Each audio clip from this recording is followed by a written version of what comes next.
big part of college for me right now is my foot and just being injured. And I came in wanting to do all four, and they wanted me for all four.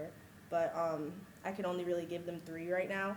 And so every meet that I vault and I stick it is a win for us, because just getting down the runways, I'm in pain, but it's fun and it's worth it, honestly. And like I give them what they need, and it's awesome having my team behind me. So you guys came out really flat against Georgia tonight. You came out roaring, especially leading things off. How did that feel for you? It's so cool. Like the PMAC is like no place on the whole entire earth, and leading it is even crazier, because especially with the stick. I think for this meet we had in the gym, we really grinded and we did our job every single day, no matter what the circumstances were, and starting school and everything. So we had an edge in that aspect, I think, and then we just brought it to the PMAC, and it just was really, really natural for all of us, I think.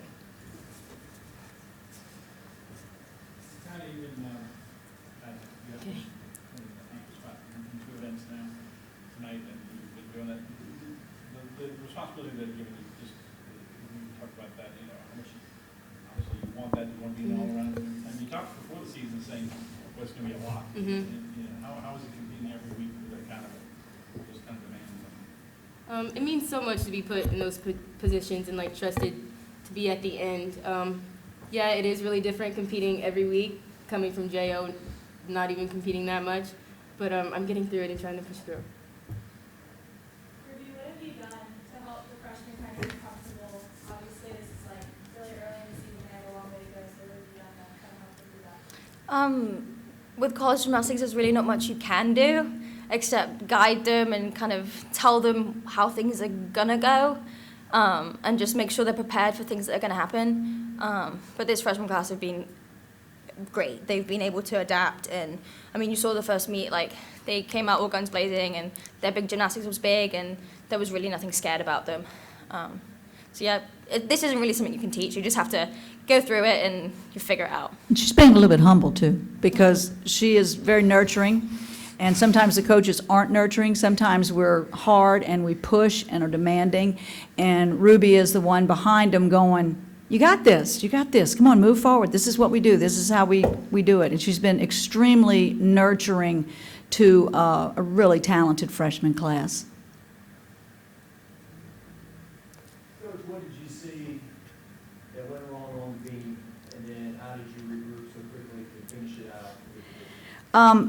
Just lack of focus. You know, we talk all the time about, you know, the repetitions that we do in the gym and how consistent they are in the gym, and we never see that in the gym, so the kids really don't know how to react to it. So, you know, we'll make some modifications in our training and do some things a little bit different. I may take something out of Kaya's beam routine. We're waiting for Christina Desiderio to be well enough to get back in the beam lineup. But there's no sense of panic, because we've hit every routine. We've had 3 meets now, and we've hit every apparatus and done really well. We just haven't hit them all 4 at one time, and did well enough today to win. And in the SEC, for the season, everything counts, and a score certainly counts, but a win is a win, and I'm really proud of how they fought.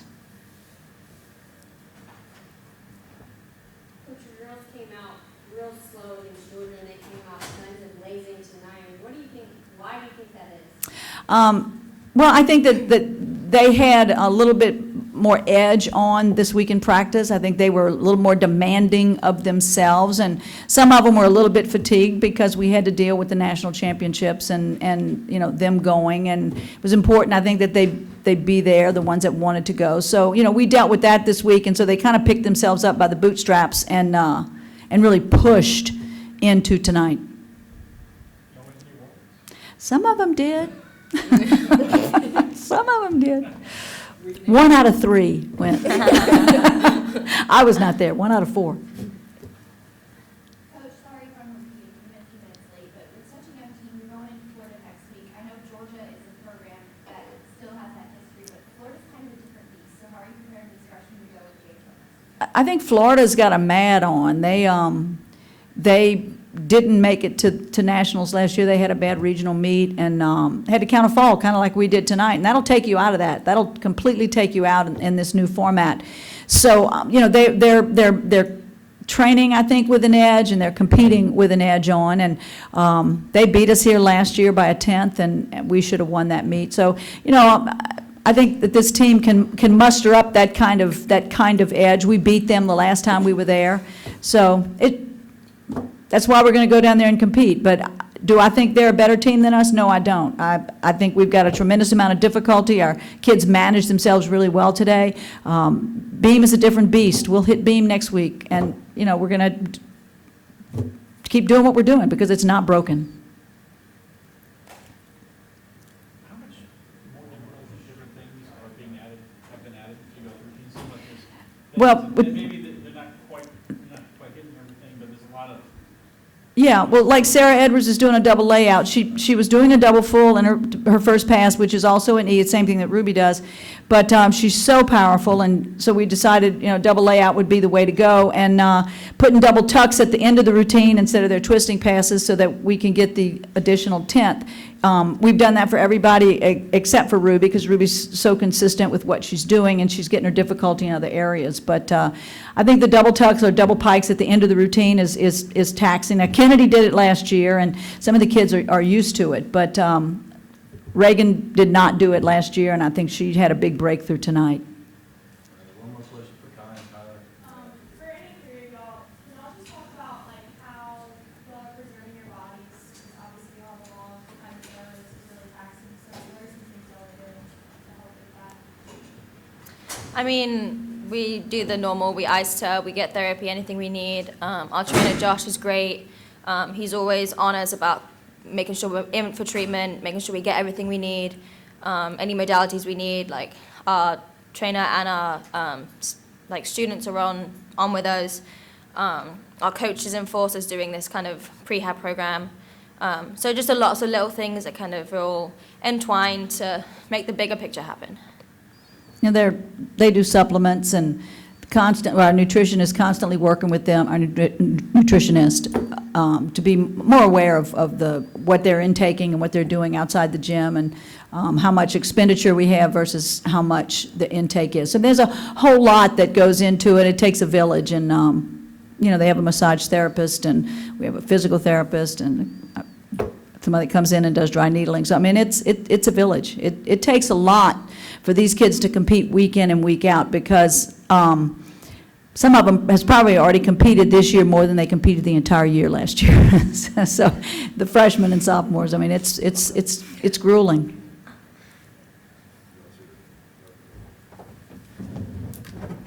Good job, ladies. Thank you. Thank you. Cold tub, cold tub, cold tub. You have more for Ruby? I guess for you and Ruby, Sarah Edwards, it seemed like she's improved so much since her freshman year. What have y'all seen from her and her development these last couple of years?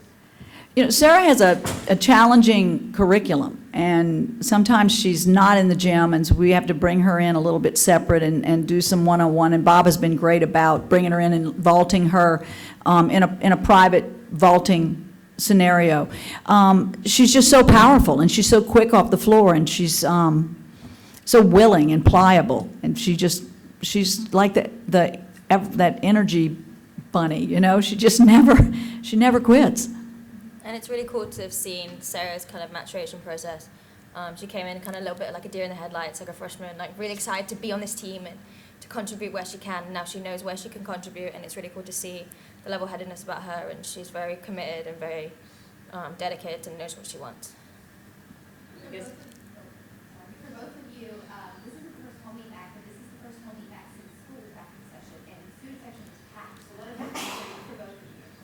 That means the students care, and that, you know, they're coming and they're supporting a team, and we do a lot to go out into the student body, and we do, you know, give out VFTs, very fierce tiger things that allow them to come in and sit in the front row. So we do a lot of things that I think reach out to the students that I think is critically important, and it's become an exciting event, and this Friday Night Heights notion has really caught on. Because what happened on the team, they really push you going to the last rotation. You had it sewn up. You had to score week one when Kaya went out there, but she said She didn't know. Know that. So the clutch performance there, would you speak on that? For freshmen. Who went? Who was that? I'm terrible about remembering. Well, it was Kennedy Edney on floor that went before, and she went out of bounds, which was, a 1/10 deduction, but she just drilled her last pass, did a beautiful last pass, and still not really good technique in her double Arabian, her first pass, but enough. If she would not have gone out of bounds, she probably could have scored a 9.9 with that routine. And so, at that point, it was enough to win the meet, but Kaya didn't know that. And so, the practice of going out there and feeling the pressure of to do your best to win is important.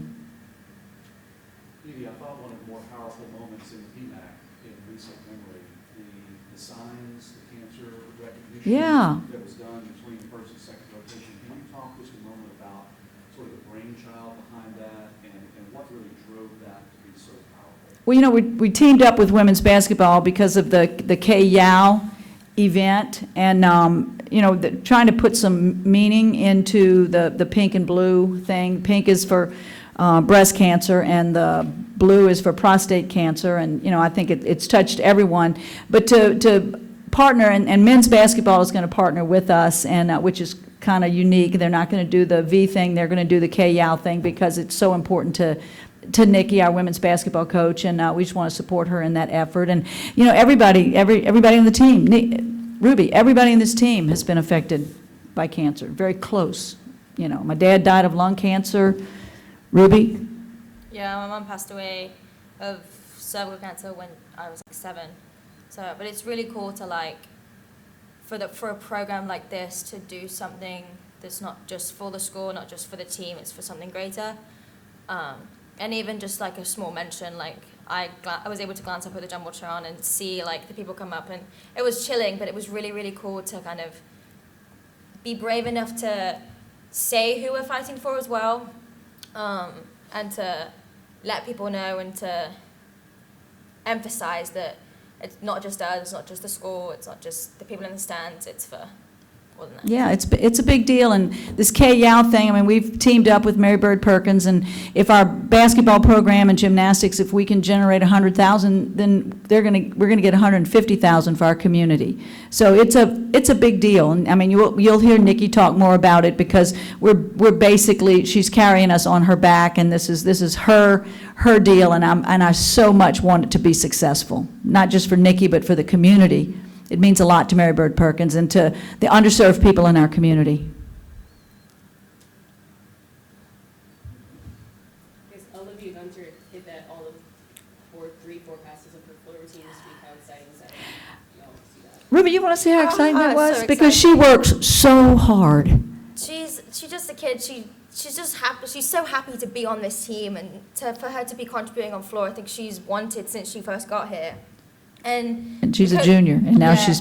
And the coaches really, really harp on her about getting the numbers in, and she's always doing extra. She doesn't vault. So, Yeah. Ruby does floor and vaulting, so she doesn't do floor every day or vault every day. But Olivia doesn't, so I really push her every day.